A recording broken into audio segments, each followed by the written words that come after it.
Hey everyone, welcome back to the Natural State of Wrestling podcast, episode 8. My name is Irvin, This is Justin Meeks.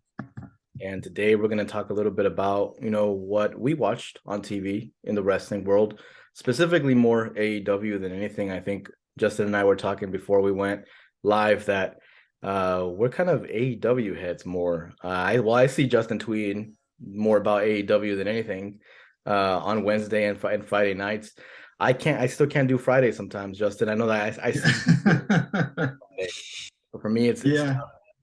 How you do it. it's kind of like a relaxed thing for me after I put the kids to bed because Rampage comes on at the perfect time. Everyone in my house is asleep, so I get to just sit back, open a beer, and watch Rampage and tweet about it a little bit. It's really nice. This week, I think it's gonna be earlier, right? I think it's gonna be like at 7 or something. Oh man, I I believe. didn't see that. I think I saw an announcement on Dynamite that it was gonna be a little bit early. So do you DVR? Yeah, I DVR because I do bedtime for my daughter at 7. So I missed like the first half hour of Dynamite. So I usually always start Dynamite about a half hour behind everybody else. Okay, that's why I noticed sometimes that you're like tweeting something that happened like 2 hours ago. Yeah. And I guess people will still see it, because people do search, AEW or whatever the topic is, and they seem to find their way to the tweets. Yeah. But we kind of wanted to break down a little bit about what happened in AEW Dynamite this week. I really enjoyed the show. I'm not sure how you felt about it overall, Justin. So I'm gonna be honest, it wasn't my favorite Dynamite. There was some stuff that I really didn't enjoy, but there was some stuff that I really did. Like the highs of the show were really, really high, and the Mm, lows were really, really bad. So mm.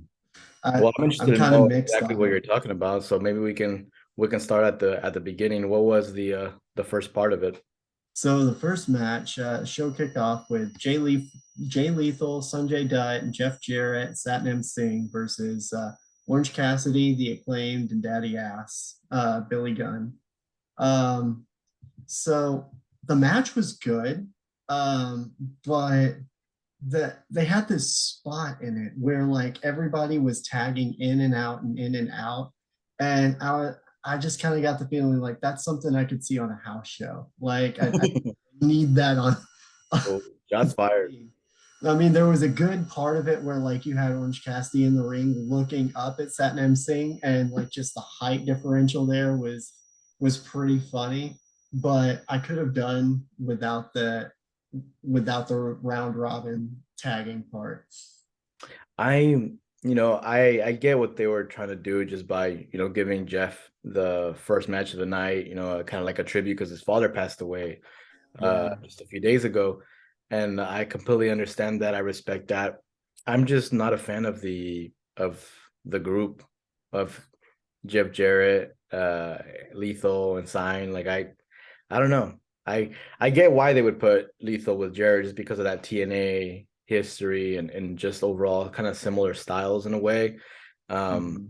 but it just kind of seems to me like it's like the another one of those like Nightmare Factory groups, Yeah. where they're just there to play the heel, get beaten a lot, which is great. I feel like you need that, right? You need to have, heels that get beat a lot. Mhm. Um, I'm just not huge on it. I'm not gonna lie, I didn't pay that much attention to it. I think I was still trying. I was finishing eating at that time, Justin. So I Yeah. was I didn't really get to pay that much attention to it, but it kind of seems like I might not have missed too much, right? Yeah. No, I just now give me more Orange Cassidy and the Acclaimed. The chemistry there was awesome. Like that's a pairing I never thought that I needed until I saw it. Um, but at the same time, like I'm pretty well done with the Acclaimed versus the Ass Boys. I have seen all of that feud that I need to see, and it sounds like from what the tag tournaments are looking like. I mean, there's going to be I think a four-way at Revolution that's going to have the Acclaimed, the Ass Boys, winner of a casino, a tag team casino battle royale on either Which Rain. was crazy on its own to have a casino Yeah. tag team. Like, man, So some people are speculating that, because it's a casino battle royale, that they always have a joker in those, and that might be the way FTR comes back. I And hope so. if that's true, that's awesome. That would be great. And then there's going to be one other team in there. I'm not sure who that is. I'm betting probably Jay Lethal and Jeff Jarrett, but Well, weren't they kind of teasing like a Forbidden Door kind of thing? yeah, Uh, they did say something about the Forbidden Door, so maybe. Aussie Open maybe. Yeah, Will Ospreay's team. Um, it might be someone like that. I think that they probably will bring someone like that. I think people will be let down if it's Lethal and Jarrett, unfortunately. Um, I think so too. I think we're gonna have a while though with the Acclaimed versus the Ass Boys. I think that's gonna take a while because now it's a whole different dynamic. Now, the Guns, aka the Ass Boys, they're the champions now. So Yeah, they'll have some sort of different dynamic. Um, I don't know. I guess I never really thought about like when the Acclaim's title reign should end. I just felt like they're a fun tag team. I know eventually it has to come to an end, right? I just don't mhm. know. I guess we'll find out if this was the best way to do it, right? To get beaten by the gun boy. Is it the guns, right? It's called the guns, The not the gut, the gun boys. Um, and because they're fairly new, man. They've been doing this for I think one of them said they were doing it for 13 months, I believe, yeah, so far. yeah. They've only been they've had less than I think 8 on TV matches in the last year. I think that's right. I'd have to double check it, but it's been definitely like they're into their second year, So and I that think they've had less than 8 or 9 TV matches in general their entire career. yeah, And I'm not sure if that's what you said or if you said the year, Justin, but um, they're still very inexperienced. And who knows, maybe it'll pay off. Maybe it'll be one of those things where like I'll look back at what I said and I'll be like, man, like I was so wrong. They're great at it. I just feel like there's a lot of other tactics that have been waiting for a while, but you can't deny that the Guns have like so much personality and they're great at getting people to hate them. I feel.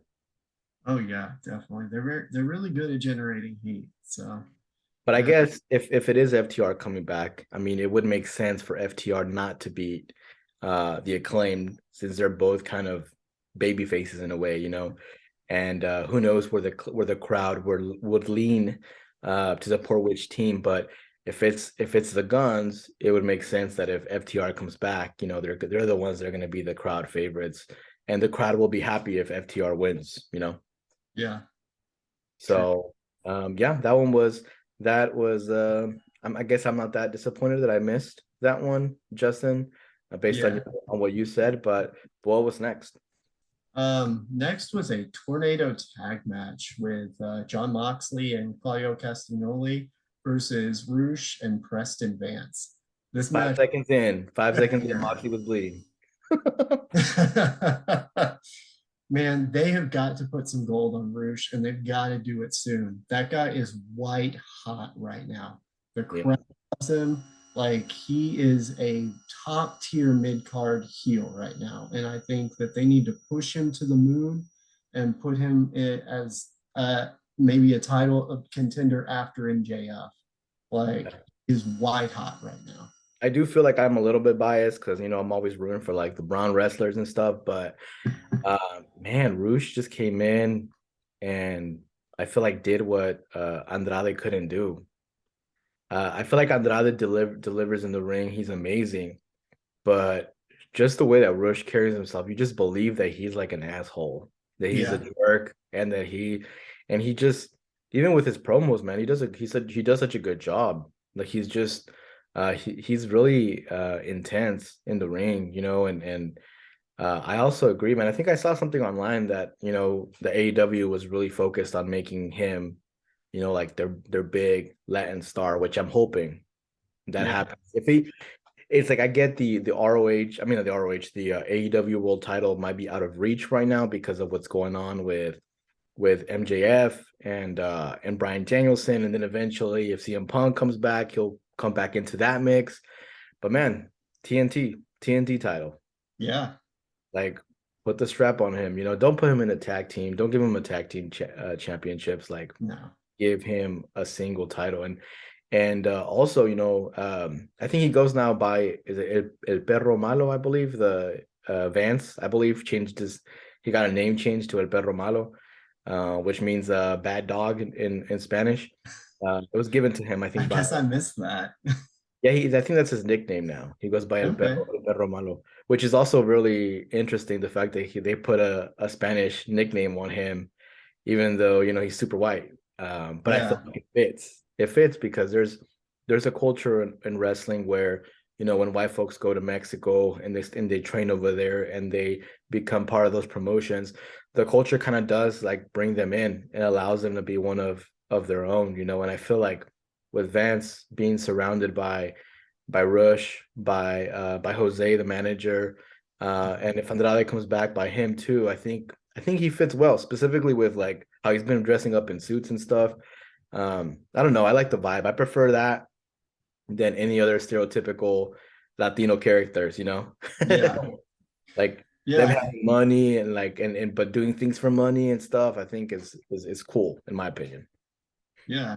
I mean, and he's pretty green still, it seems like to me, but they're doing him a lot of really good by putting him in matches like this. Like, yes, he got knocked out by John Moxley, but who has not been knocked out by John Moxley? Like, Hey I, man. so, I mean, I think they're like pairing him with Roosh is good, though I want Roosh to go off on a singles thing. So I don't know who you pair him with after that. Maybe Andrade comes back and you do that. I'm not sure, Or it but might be one of those things where Vance is just like the muscle, you yeah, know? Like he might not be as big as like Kevin Nash was, like Kevin Nash and HBK had that pairing that they had. They weren't a tag team. Nash was the muscle. So it could be mm, something like that where let's say, Rush doesn't want to get his hands dirty and Vance does all the dirty work and is the muscle. Um, just to continue having him be surrounded by someone that can give him so much of experience and so much, credibility and just teach him so much. Because I don't know if it would be a good idea to just leave Vance by himself at this moment. yeah, Uh, I don't think I don't so. want them to be a tag team for sure though. Yeah, But yeah, I was cracking up, man, because John Moxley just loves to bleed. yeah, And it's now a meme. It's now a meme. Like I think what was it? There was a meme that I saw. I'm not sure if you saw this meme. It cracked me up. It was like three pictures, and the first one was someone sweating. I think it was like Jordan oh Peele. yeah, that Jordan Peele meme. Yeah, when he's sweating, and it said Bobby Lashley 5 seconds into a match. And then there was one with Moxley, and Jordan Peele was bleeding, and it said John Moxley 5 seconds into a match, and then they had one of Jordan Peele crying, and it said Cody Rhodes 5 seconds into a promo. I was like, oh my god, man, these memes, bro. But look, Uh, going talking about Cody Rhodes, like I'm glad he's showing emotion. I'm glad he like doesn't like care to try to show this macho personality. He's gonna be himself, and if he has to cry about something when he talks about his dad or something, he cries, and that I feel like that's great to show emotion. I just thought the meme was hilarious. yeah, no, I totally agree. Like I am all in on Cody's emotional promos. Like it brings weight to everything that he's doing, and you get the full history of the WWE title and his dad and the legacy of that. And who And else is delivering promos like that? I mean, Sammy does his own thing, right? And Heyman does his own thing as well. But it's been a while since I've seen Raw, and there's a promo like that that actually moves you, that actually excites you about. I haven't been excited about a WrestleMania main event in like 6 or 7 years, to be honest. It's just yeah, kind of been like, like I know what's gonna happen. Well, this one you really don't know. You don't know if Sammy's gonna win this weekend. If he doesn't win, what is it going to look like for WrestleMania? Is it going to be a triple threat, or what it's going to look like? So, but I guess we're kind of jumping off topic there a little bit, Justin. But going back to that match, man, I enjoyed it. I think it was great. And Rush, like you said, he just does such a good job. And I feel everyone in that match was great, in their own way, but Rush's performance definitely stood out in my opinion. Yeah. And you had Wheeler Yuta run in at one point in this, and that's been kind of a point of confusion for me. I mean, I know Brian Danielson is got his own thing going on with MJF right now, and it has that title picture, but uh, is he still in the BCC or not? Because when he was getting his ass beat, what, 2 weeks ago, maybe a week ago, Yeah. like uh Takashita came out and not a BCC member to be found. Like I'm really kind of confused about that. I see I see a storyline incoming about that. I feel Yeah, like after the whole MJF Brian Danielson thing happens, which I think MJF's gonna win, to be honest, I feel like it's gonna be a thing where Danielson's gonna be like, where was my team at? Why should I yeah, be with y'all if y'all weren't there whenever I was getting my ass kicked? Um, but they'll probably say something like, "Oh, like you're Brian Danielson, you can handle yourself." Or yeah. So I guess it's gonna be interesting to see where that goes. But I definitely understand, the confusion with that, and I just feel like ever since William Regal left, there hasn't been much depth into, that group. Like yeah, it has really happened. Like yeah, they come out together, but it doesn't seem to have the same kind of impact that it did when Regal was here. yeah. Very true. The next matchup was Josh Woods with Smart Mark Sterling and Tony Nese versus Mark Briscoe. And I thought this was a really good match. I have not watched ROH as recently as a lot of other people, so I kind of missed like the Briscoes catching fire and becoming a big thing. But I really like what Mark Briscoe brought to this match. I thought he was really good. He's been entertaining the last couple of weeks. I know he's dealing with a lot right now with his brother's passing, and but he's been entertaining to me. Yeah, I think I also haven't been as exposed to the Briscoes like I would have preferred. I did see the match that they had versus FTR, which was great. I love that. But I haven't been as exposed as other people have as well. So seeing him on national TV, and seeing him in the ring, I'm like, okay, I get it. I get why people, support the Briscoes so much, because they're so talented and they're great in the ring, and you can tell that they're really passionate about what they do. This is one of the matches that when I saw it, I was like, Briscoe's going over. There's no way, like Yeah, Tony, like what's the point of getting Tony Nese or Josh Woods to beat Mark Briscoe at this time? So I wasn't really surprised, but ultimately I think Mark did a great job. And I'm really interested to see what they do with those ROH tag team titles. Because he's still walking around with it, with one of them, and you're like, okay, so there's probably gonna be some storyline where he's gonna be either gonna surrender them or someone's gonna step up and tag team with him, which would be interesting to see who does. yeah, I think that's really interesting too, because I mean, there's a lot of different ways that you could go there. I don't think that they I don't think that they take them off him anytime soon. I think he either surrenders them or he gets a new partner. But Yeah. it's going to be an interesting thing with Hopefully he that. gets a new partner. It'd be interesting to see who they can get that kind of goes with their style, or like some sort of close acquaintance to him, to the Mhm. Briscoes. I think there's potential for a cool storyline there, so it'll be exciting to see. I saw that Mark got the All Elite flyer posted on Twitter by Tony Khan, which I could have sworn that they already had one, but it was like for ROH, I believe. Yeah. Like when they were signed, I think there was like they're part of our like they're officially part of ROH now or something like that. But Hmm. it definitely is kind of interesting and sad to see the flyer posted with just him by himself. Yeah. So I definitely think that like it will be interesting to see where they take that. Like where does he just become a singles competitor at this point? But like I can't think of something for him, like a storyline for him in that way. I just kind of feel like it would just be make more sense for him to be a tag team wrestler. But I could be wrong. I don't know what you think Yeah. about Yeah, no, I that. agree. I just don't know where you put him as a singles wrestler with with the card the way it is now and the roster the way it is now. There's so many people on there, and that doesn't take anything away from Mark Briscoe. Yeah. I think he's just going to be somebody we're going to have to watch for a little bit and see what happens. Yeah. But I said I hope that it leads to tag team wrestling. I think that's what suit him best, and storyline wise makes more sense. So we'll see what happens with that. Yeah.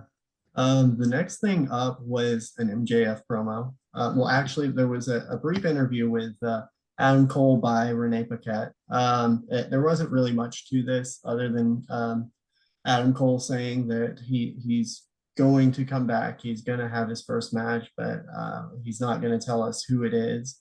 Um, so I'm really interested to see who they they bring him back against. I have no idea where this goes, but I really like seeing babyface Adam Cole. Yeah, me too. I've listened to some interviews that he's done since he came back, and it's kind of scary what he went through, you know. And Yeah. I think it rooted from a concussion, I believe. But he even mentioned on that interview how like he couldn't get in a car without throwing up, which is really scary. Like what did he have that was causing that? So I'm hopeful that he's getting close to a full recovery and can eventually, get in the ring again. Because I think he brings a lot to the table. I wasn't big on him in NXT. I guess I didn't watch NXT enough to know too much about him. I had heard that, he had made his way to NXT from the independent circuit, and he was very successful there. And I've watched some of his matches in AEW since then, and I'm a fan. And I he has such a huge following. People love him. People love to say that boom or the Bebe during his entrance. So he's definitely got something, and I'm excited to see how he grows as a wrestler in AEW, and hopefully get some gold in the future. Definitely. The next thing up, I'm really interested in your thoughts on this with MJF's promo. Um, Have you seen the unedited part on YouTube of his? I've heard about it, but I have not seen it. I think he's trying to rile people up during the commercial break, and he says something like, and this is paraphrasing, some of it could be off, but he told the crowd, he was like, it's a shame that we're in Texas and you couldn't abort all your like ugly children that are in attendance. Oh my God. And that's why when they came back from commercials, like they were getting like super massive boos, after everything he was saying during that commercial break cracked me up. I watched that video, I was like, man, like MJF doesn't give a shit. No. He's gonna say what he needs to say to piss people off to get that reaction that he wants, and that's so great to see. Yeah, he is a generational talent. I mean, he's right about that, and he is one of the best heels that we have probably seen ever. Uh, I I could do without the racial stuff though. I don't know your thoughts about that, but like his Remind me whole what he said. uh he opened his promo by saying he doesn't habla español. And, Uh you know what? I um, didn't take offense to that though. yeah, I don't think me. If yeah, I take offense, I'll take offense to something, and I'll let them know. I thought that was funny. yeah, I think it might be because, I've heard of like kind of person that MJF is in real life, yeah, and I know that his morals don't align with like being a racist. I think it's yeah. because of that. I think it's because, he's always speaking out, when there's racism or stuff on social media. He does it off character sometimes, on Hmm. Twitter and stuff. and he's supposed to be a bad guy, so you have to piss off people. And he's in Laredo, Texas, bro. It's like that's the place Yeah. where, like, if you look at the crowd, majority are not even Latinos, they're Mexican, you know? Yeah. Um, so I thought it was funny specifically because he's also been interacting with Rush and them as Hmm. well. So he's been kind of saying stuff to them in Spanish too. I thought it was hilarious.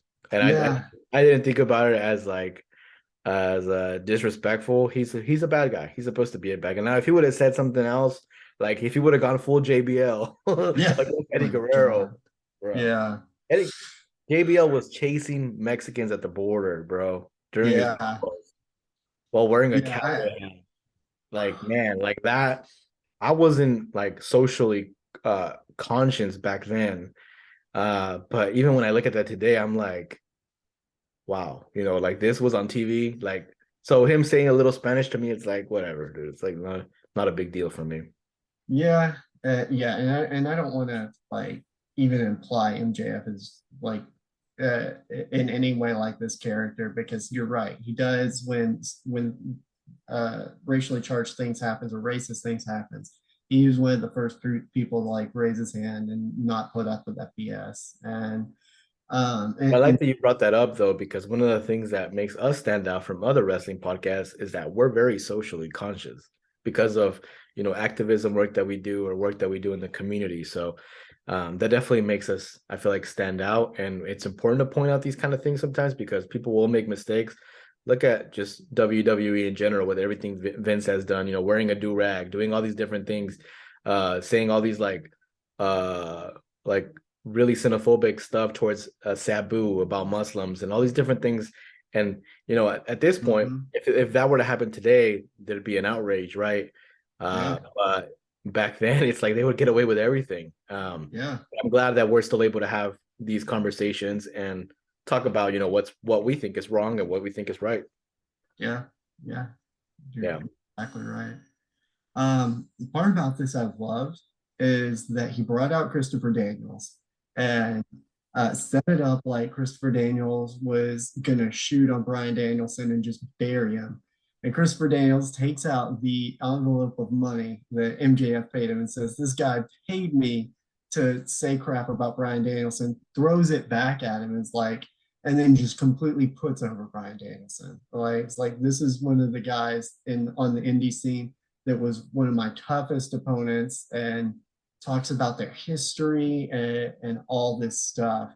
And yeah, I mean, and I don't know if our listeners know, I'm a huge Christopher Daniels fan. I was about to ask you if you got to see him like in his prime because I did. Yeah, he was one of the people that turned me on to independent wrestling, and if you can call TNA independent wrestling in 2004, 2005 ish. Like watching him there, that that's what turned me on into non WWE wrestling. Like was Christopher Daniels. Christopher Daniels versus Samoa Joe versus AJ Styles. Oh That man, match, man. classic. hmm So I enjoyed it too. I just enjoyed Christopher Daniels being out there. Because the last time I've seen him have been either like squash matches or um whenever he was with I forgot their name. The group that included Scorpio Sky and Frankie Kazarian early AEW. They were a trio, but there wasn't any trios titles back then, so only two of them had tag team titles, and it wasn't Daniels. It was like Scorpio Sky and Frankie Kazarian. So seeing him out there, and he has so much history with Brian Danielson, and the fact that they're able to use that story. Hopefully, the fans that don't know Christopher Daniels like we do, Mm, still saw something in that segment. But for us as fans that are aware of who Christopher Daniels is, I feel like it meant a lot to see him out there and to reject MJF's money and be like, I ain't taking this. Brian Danielson is the shit. yeah, And then eventually he got his ass beat by yeah. MJF, which was gonna happen anyways. And then Oh yeah, Brian Danielson comes for the save. So I think I like where this is going. I definitely enjoy seeing Brian Danielson wrestle though every week. yeah. Um, and I don't. correct me if I'm wrong. I don't think we saw a Danielson match this week, right?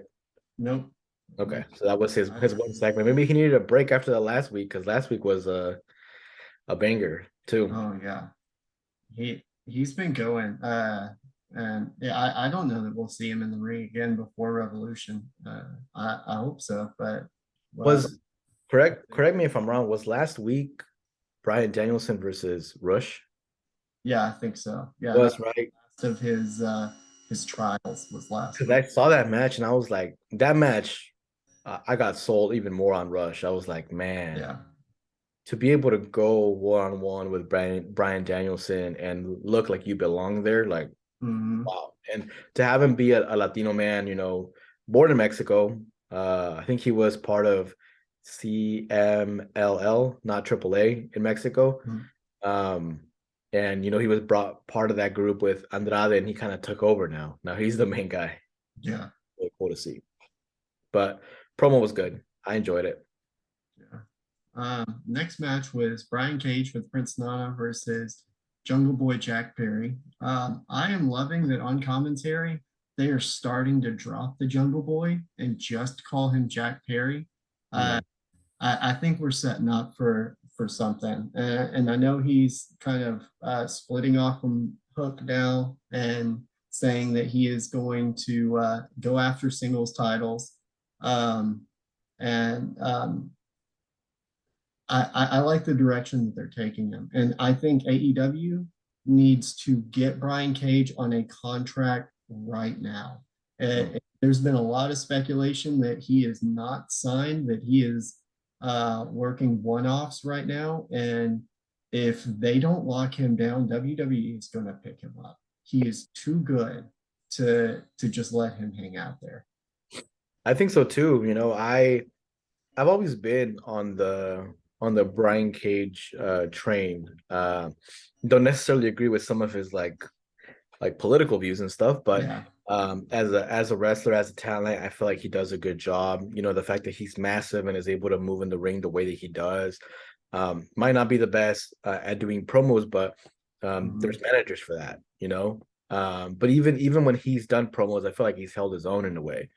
So I've always been a fan of his, and I think that AEW definitely has to put him on lock. It sucks that he started getting more exposure on TV when his contract was expiring or was expired. And I'm not sure if they're Mhm. doing that purposely because they want to show him, look, we value you, we want you to be on TV. But all those dang months, man, where he was on contract and he wasn't on TV and he was on social media, complaining about it. His wife was complaining about it too on social media. Mhm. And it's not a good look for AEW. But I hope that they do lock him in because there's a lot of potential there. And Mhm. with Jack Perry, it looks like he's restarting his feud with Christian Cage. Yeah. Which I'm glad Christian Cage is back, man. He's like one of my favorite wrestlers ever. I was wondering if he was still injured or not. So it looks like probably at Revolution, man. It's probably going to be Jack Perry versus Christian Cage. Yeah. I love Christian just being the classic heel, like coming out with an arm sling, acting like he's injured, and then pulling it off, doing a kill switch. And uh, he's just such a good heel. And I think Christian really is, Dude, I would love to see Christian versus MJF. Like yes. let them come promos on each other and let them have a match. I think that would be like great, but then it's like they're both heels right now, so you can't have that. But I Yeah. would love that. I would love to see that. I'm just excited to have Christian back, man. I've always been a big fan of him and his cool intro music. Yeah, I am too. Now, I don't know what the timing was about here because I kind of feel like it would have been better set Jungle Boy up for like his first singles title match, and then Christian comes back and causes him to lose it. Uh, Mm. that would have been a really cool way to do this, but I am not ever disappointed to have Christian Cage on my TV. Yeah, I just think it's hard to do that right now because everybody's so busy. MJF and Brian Danielson, that's a thing, and no one can really come into that. And then with Samoa Joe and Wardlow, that's a thing too. No one can. They're doing a whole storyline on Wardlow and stuff, and no one can really interfere with that. So there really isn't any other title to chase as a singles competitor. So I completely understand why they're not doing that. Yeah. But I'm excited for the future to see, what comes out of, what they do with Jack and what they do with Christian. I'm not gonna say I'm excited about their match together because I'm just like I want them to move on to something else. Mhm. But the match is probably gonna be really good because they're both really good in the ring. Yeah, completely agree. But also part of this, we learned that Hook was suspended pending an investigation of something that we all watched happen on TV. So I'm kind of What did he do again? I forgot. he attacked Prince Nana. Ah, Yeah. Uh, and he complained to Tony Khan, which may happened off screen or whatever. And so Tony Khan, Tony Schiavone announced that Tony Khan suspended him pending an investigation. I think this is just a way to get them apart for a little bit. without them fighting. Yeah, I uh, gotta admit though, the separate them name without putting them against each other. the name Jungle Hook is brilliant. After Yeah. Jungle, Jungle Hook, like that name was really, really brilliant. But yeah, I was just like, this needs to be one of those things that just lasts maybe a few weeks and Mhm. let them do their own thing. Because I mean, Hook still is still, the FTW champion, I believe, right? Yeah. Yeah, And he he hasn't defended it in a while either. he needs to be doing his own thing. So I'm glad they've separated and doing their Yeah. own thing. Yeah. Kind of disappointed to see Hooks getting a vacation before John Moxley, but Real though, for real, that pending vacation has been. I don't even know if Moxie wants that vacation, to be honest. yeah. Or at this point, it's like, man, like, but going back to John Moxley, man, how does he bleed every week? No scientific like thing behind that where it can be dangerous to just bleed every week. I know water produces yeah. blood, but man, that must be running low. Uh, that's funny. The next matchup was Kip Sabian with Penelope Ford versus Hangman Adam Page. This was a really good match. I like Kip Sabian. And I really didn't at the beginning when he was doing his whole just showing up in the audience with a box on his head kind of thing. But like I enjoy goofy wrestling, but that was I don't know. I just didn't know what to do with that. But his feud with Orange Cassidy really turned me on to him. I thought that was a excellent feud that made him look really good, even though he came out the losing end of that one. And I like seeing him go up against Hangman. That this was a really good match, and I think it did a lot for Kip. Yeah, I enjoy Kip Sabian as a competitor. I don't know much about his gimmick. Like I don't know what he is or what he's trying to do or like what his persona is, to be honest. Wrestling Johnny Depp is is how he comes off to me. I guess that makes sense. Kind of like gives me a little bit of Pirates Caribbean kind of vibe. But I still don't get that, and that's probably why he hasn't like fully connected with the audience, either in a heelish or in a babyface way. I think, but whenever Kip Sabian has a match, I know it's gonna be a good match, unless it's like a squash, but that rarely happens. He usually delivers in the ring. The first time I saw him, I think it was him versus Sammy Guevara at the first ever AEW pay-per-view, and they killed it. They did amazing. Mhm. So I'm always happy to see Kip Sabian. I definitely knew Hangman was going to take the W. He's not going to lose to Kip Sabian, uh, Right. and I think they made it more competitive by having Hangman get beat up before the match even started backstage. But I'm glad Hangman got the W. What do you think about that promo that happened afterwards with Moxley? Man, I am just loving this feud between Moxley and Hangman. I know they're both supposed to technically be faces, but I think this is one of those things that you can toss out the heel and face stuff because it's like you can have two good guys that just don't like each other, and that is great. And I I know I know Jim Cornette's probably rolling in his bed when you say that. You can have two heels fight each other or two baby faces fight each other. Ooh. But as a fan though, it's enjoyable. Oh yeah. And I love the the frayed friendship between Hangman and the Dark Order. And I tweeted like when as this was popping off, like, please give me Evil Uno versus John Moxley. And then they announced Evil Uno versus John Moxley, and I was very, very happy. Yeah, I was just like, are they really gonna do this? Are they really gonna like have Evil Uno be fearless against John Moxley in that promo? And they did. They ran with it. Poor Evil Uno's probably gonna get destroyed next week. Oh He's gonna yeah. like you're gonna be able to see blood come out of that mask. There's gonna that mask is gonna be bleeding.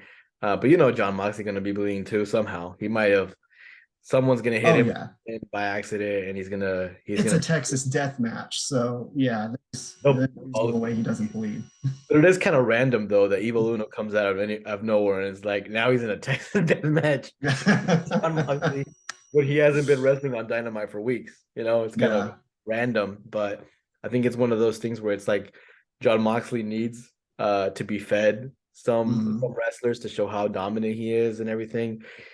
Which I'm guessing it's do you think it's gonna lead to a match at Revolution with Paige? Oh yeah. I think that's got to be the end of it, because I mean they've got one apiece in their feud now, I think, and so we've got to have, we got to complete What do the they do now though? What is it? A cage match now? Would it be a cage match at this point? Because they're not gonna do another Texas death match. So what? right. Lights out. They're gonna do lights Lights out. out. But then there That'd be has to be the great. main event, doesn't it? Whenever it's a lights out, they do it the main event because it's like, oh, this is like not a match that's sanctioned by AEW. Yeah. Well, I don't know. Because I don't think the Punk MJF lights out match was a main, or maybe it wasn't Punk MJF. It was Adam Cole. Um, anyway, the last one they did, I don't think it was a main event, but I don't know how.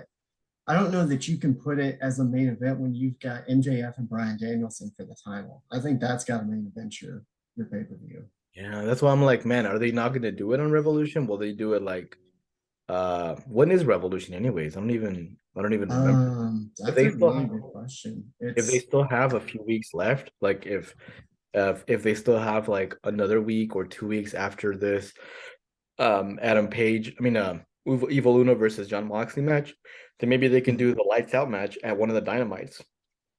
yeah, it's on March 5th, so it's coming up. Uh, yeah, Uh damn.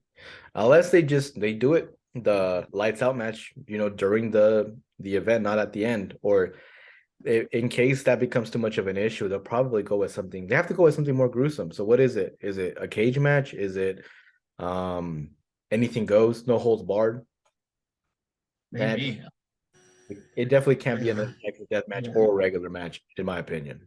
right. Yeah, you got to ramp up the stakes for this one. And they need to do. Did you ever get exposed to WSX Mm-mm. on MTV? So there was a show called WSX. It was Wrestling Society X, and it was one of my favorite wrestling promotions. You can check out some clips on YouTube. They had Teddy Hart, they had Seth Rollins, they had Jack Evans, Matt Sydal, Scorpio Sky, like a bunch of these guys that I'm a fan of now. I saw them there for the first time. They had a match called, what was it? It was I think it was like the electric piranha match, and it was Hmm. electricity, and it was people being put into piranha tanks, Huh. and that's Okay. and that's one of the first things I can think of when it comes to escalation. It's like, hey, let's do another piranha in a tank electric match, where people can get electrified and land in piranha tanks and get bitten. Um, but I can't think of anything more gruesome than a Texas death match, unless they want to make Uh, up for 2 years ago and do that whole what's that match with that Eddie Kingston had versus John Moxley, where the pyro didn't go out. Like it was a oh yeah, the like exploding barbed wire something. that No, could be it. That I'm could be what seeing they that they do. did tease it as a last man standing match for Revolution. They didn't say it Uh, expressly, but Mox said this ends at Revolution, and Paige said this match only ends when one man is left standing. So I think that's probably a last man standing match at Revolution. Is what But you're it's looking. crazy that in the same pay-per-view they would have a last man standing match and an Iron Man match. Yeah, agree. Like that's a lot for That one is a pay-per-view. lot. But I don't The know. AEW pay-per-views are notoriously full Long. on. So, Yeah. I'll watch it. I'll oh watch yeah. it. But what's next, Justin, after that? So that brings us to the main event. It was a triple threat with Tony Storm, Dr. Britt Baker, DMD, and Ruby Soho. With Ruby taking the win. I love what they're doing here, and this kind of is like the Hangman Mox thing. Like you don't know, like you've got two heel teams hating each other. Tony Storm and hating Britt Baker, um, and I think that's really good. And you've got Ruby Soho kind of like torn in the middle here. Like, yeah, she's a former WWE person, so she kind of aligns with Tony Storm and Saraya, but at the same time, like they're out like painting L's on people, and WWE didn't treat her well, so she came over here, and so she kind of aligns with Britt Baker and Jamie Hayter, and she's just kind of like tossed in the middle of all that. And I really enjoy that. Now, one caveat I will say to it is I don't know who you would pair Britt Baker with, but I don't like that Jamie Hayter and the women's title are tied up in this. I Mhm. think it's its own feud. And I I think Jamie Hayter is talented enough that like she still stands out in this, but she's the women's champion. Like she needs to be at Revolution defending the title against high caliber challengers, Mhm. and I don't like that being tied up in this. I agree. Like even if you have to put Rebel in there, Mm-hmm. to show up and be in a match with Britt, if they need a tag team or just be there with her. But I definitely agree with what you're saying. It kind of just sounds like they're just putting her there because maybe they were making this a priority and they still want her to be on TV, to have that weekly visibility on TV. I didn't get that whole spot with Paige spray painting Tony's butt and her running towards I forgot who it was, Britt. Like I don't get Yeah, what that was supposed to do. Like what? yeah, I was that Didn't was do a low anything to point for Britt. me too, where I was like, yeah, I know they're spray painting people, but you just sprayed green, dark green spray paint on black tights.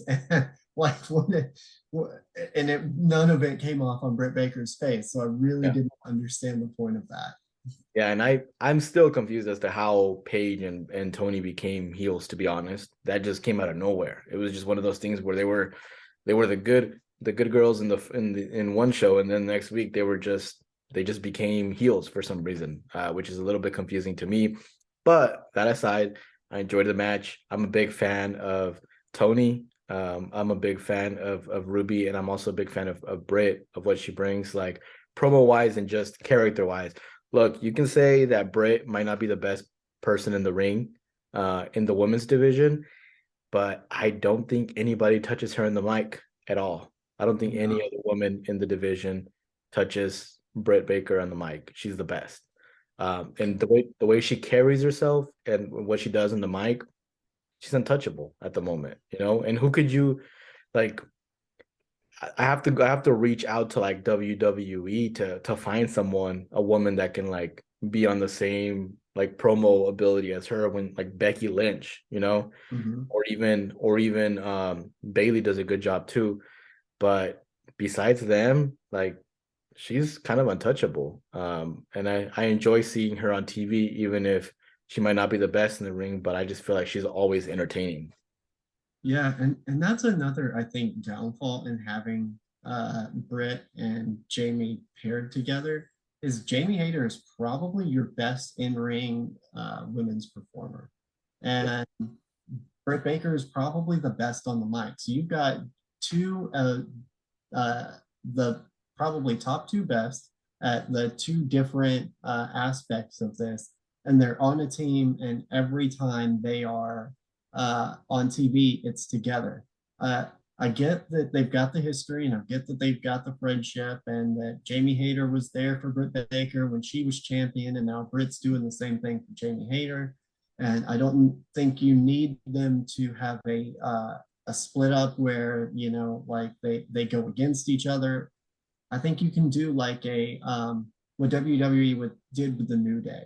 Like you can just have them go off their separate ways without, attacking each other, and go into their own separate feuds. And I think that solves another problem with AEW, and that's just having one women's segment or one women's match on Dynamite every week. Yeah.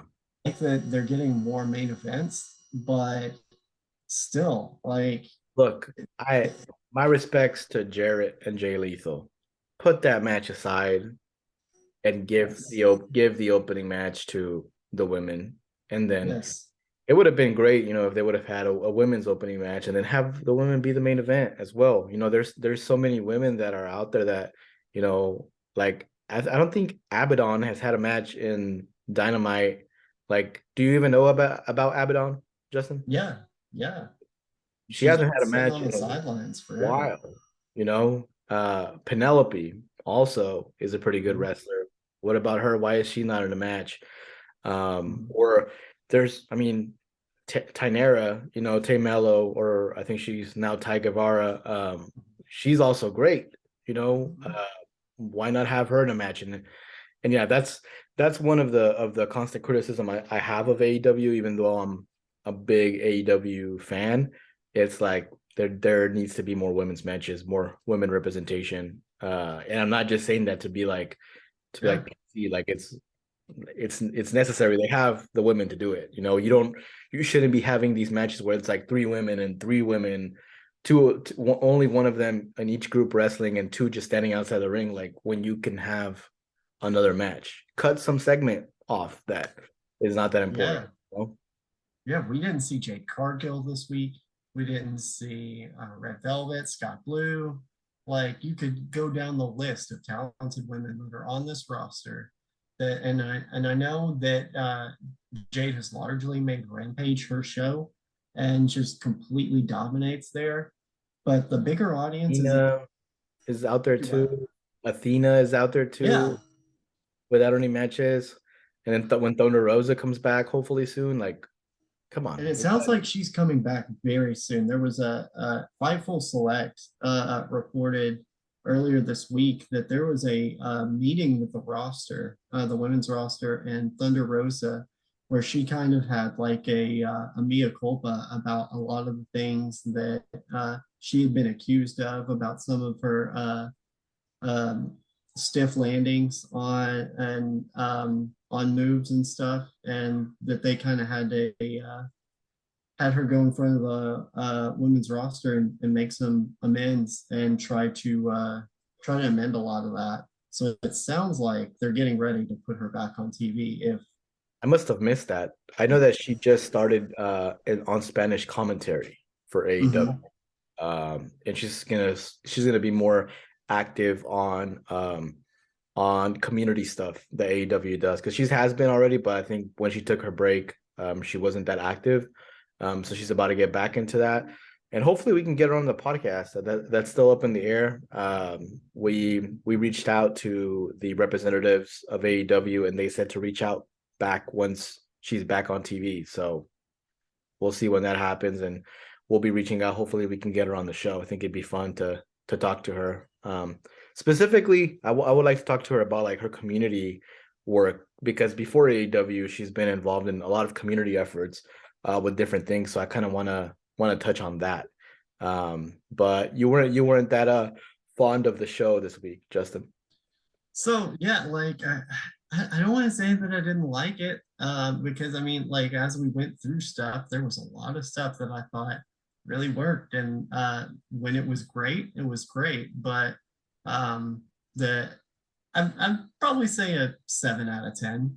Um, it wasn't the high caliber dynamites that we've been getting the last few weeks, but it also, I mean, it didn't suck. Yeah, it definitely did it. There's been some AEW Dynamites that have gotten close to sucking. Um, Yeah, but I didn't feel it for this one, but it also wasn't one of those amazing shows. yeah. I think AEW spoils us a lot because we're used to like watching Raw and you're like, oh my God, this show, like I can't 3 hours of it. Like I can't like do 3 hours of this. Except Cody. I like Cody stuff. Yeah. Like I like Dom stuff and I love Bianca Belair and what some of the women are doing, like you mentioned.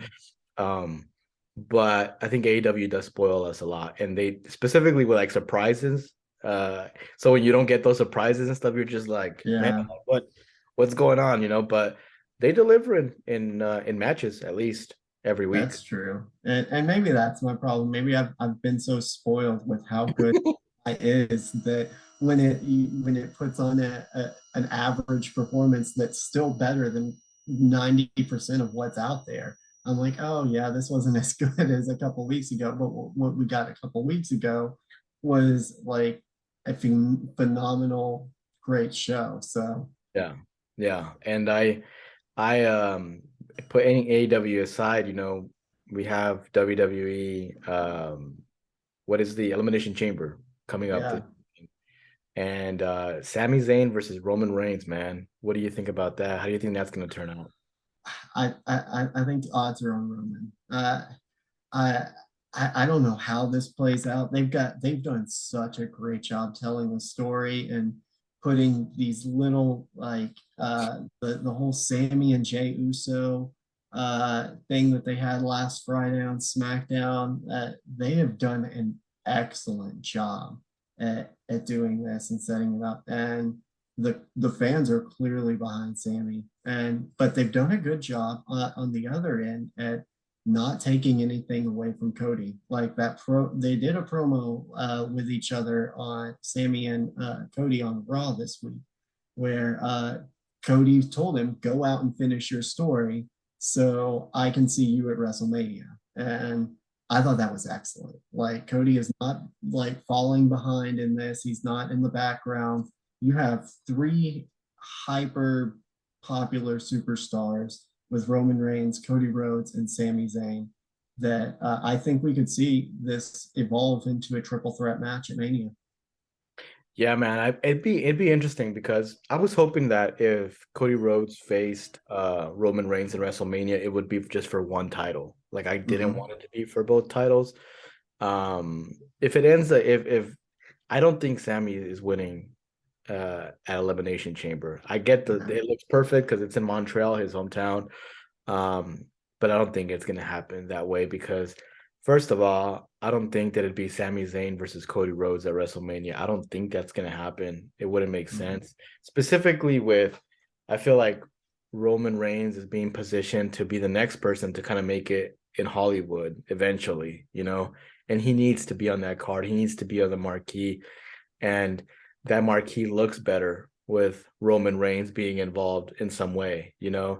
But a triple threat, I don't know if that's gonna happen either, man, because that'd be tough. It'd be great for us as fans to be like, we're rooting for Sammy and we're rooting for Cody, who's gonna win, and it's gonna be emotional to have to like support one, be happy for one, but be really sad for the other person as well. And it just kind of looks like, I mean, Cody is on the road to becoming, WWE champion, and it's gonna suck to see Sami Zayn lose. Yeah. And who knows how that's gonna tarnish Cody's win if when he wins, the title at WrestleMania.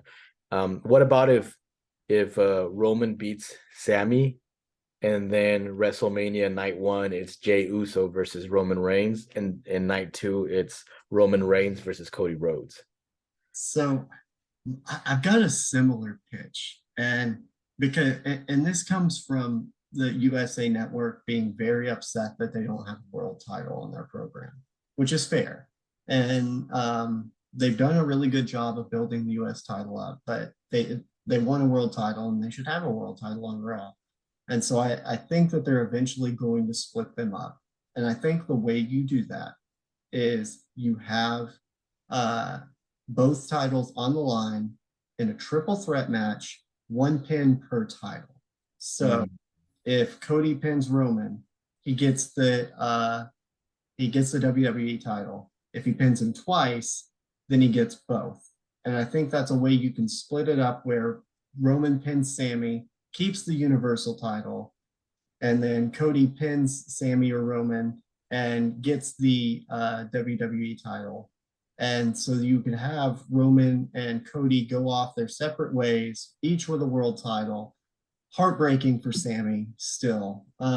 Or you could have Sami Zayn pin Roman for one, Cody Rhodes pin him for the other, and then let Roman take a break, go off to Hollywood for a little while, or build him back up in like he's lost the bloodline, he's lost the titles, he doesn't have anything left, and he's got to work his way back up to stardom.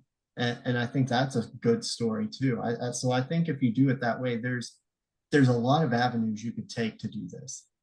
The only part that I feel is tough to do that is that it takes away from the excitement of Sammy winning a title. Yeah. Because if it's a triple threat and they're doing those like per pins, it's like Sammy wins, but he can't celebrate there and then. It's Yeah. just he wins the title, and then what happens? He's still in the match, even though he just won the title. That's the only thing that for me, I don't think that would happen. What makes sense to me would be for Cody to win it all, to win both titles, and being good guy Cody, who's always morally, on the right side of his of everything, he thinks to himself, you know what? Like I wanted this title. This was the title that my dad couldn't get, the actual Mhm. WWE title. So he changes that one of the titles, which is known as the WWE title, to the old school 90s WWE title, which he's been wanting to do. That's what his Yeah. plan. So he does that and he says, you know what? I don't really need this other one. This is the one that I wanted, and I want to give others the opportunity to pursue this championship. Because for me, it's never been about winning both of these. It's been about winning this one that my dad didn't get. And I see that happening. I feel like if he does win both of them, he is gonna put the emphasis on the WWE title, change it to the old school 90s winged, the one that you see back there, and then hand the other one back to give opportunities to the younger people or to the other folks that have been trying to get their hands on it. That just seems like a Cody thing to do. Yeah. I think that's a good, you know, I think but that could definitely work. I guess we'll see. We'll see what happens with that. What about the women's chamber match? Do you have a favorite for that one? Um, I really don't. I I couldn't think of someone that was a favorite for that one. yeah, And I think I'm it's a good thing though. I think it's a good thing when you can't tell by looking at a match and think to yourself, oh, this person for sure is gonna win it. Um, I think it's still kind of up in the air, and I find that exciting. The fact that you can't tell, you know. yeah, I'm leaning, I guess, towards Carmella just because she just came back and but I don't know. Like Bianca Belair is such a mega star right now. Yeah. I and I know that they want Becky and oh my I god. think I'm rooting for Asuka. I Yeah. I think she's winning. I would say yeah, probably Oscar is probably the favorite. I would love to see Liv Morgan, but the way that they did her title run on SmackDown was not great. Mhm. Uh, it's not going to be Nikki Cross and it's not going to be Natalia. Um, Yeah. I wish it was Raquel Natalia, but it's not going to be. do what? I wish it was Natalia, but it's not going to be. Yeah, I think Raquel Rodriguez would be interesting. I would love that, but they should have allowed her to win the Royal Rumble in Texas. It was right. I think it was San Antonio. That's where she's from. She's from San Yeah, Antonio. Would have been perfect. but I just kind of felt like if they were really going to go that route, they would have let her win the Royal Rumble. But Yeah. yeah, I I think Asuka, in my opinion. if yeah, I think it's gonna be off probably Oscar or Camilla, but I I think this was a rare misstep by Triple H in the way that they booked this, because I think that if you want to put Bianca Belair over as the mega star that she is, and you put her in a triple threat match with Becky and Bailey at Mania, Mm-hmm. and she defeats two of the horsewomen to retain her title on the Mm-hmm. biggest stage. But I think the match they want is Becky and Bailey for Mania, and I kind of feel like the women's title is almost written off as an afterthought to that. I don't like to see that. I definitely agree with that. I think that uh it I mean I think that Bianca is already a superstar and she's been doing so great. She's performed amazing in the WrestleManias that she's been a part of. But I definitely get where you're going with on that. So any other final thoughts that you might have about Elimination Chamber before we wrap up, Justin? Um, no, I'm just interested to see how some of these title related storylines work out. Me too. Me too. And even though we don't go in depth with like WWE because maybe we don't watch like other folks do, maybe next week we can kind of touch a little bit about, the results, what happened on these two or three big matches with the Elimination Chamber. I think will be interesting to see what the fallout looks like. But also I wanted to mention on this week's episode, because that's going to air tomorrow on Sunday, there's going to be a pro wrestling event here in Springdale for the folks that live around this area. And I just want to make sure that people show up. It's, Diamond State Wrestling is trying to create a culture of wrestling in the area. And it's tough to do that. It's tough to do that whenever you're starting something from the bottom up, not having enough money yet for promotion to be on all the big radio stations or TV stations. So I asked the folks, that are pro wrestling fans to show up to the event. It's this Saturday, and it will be at the Imperial Event Center. And let me pull up the exact time. I thought I had it here with me, but apparently I didn't. Um, it should be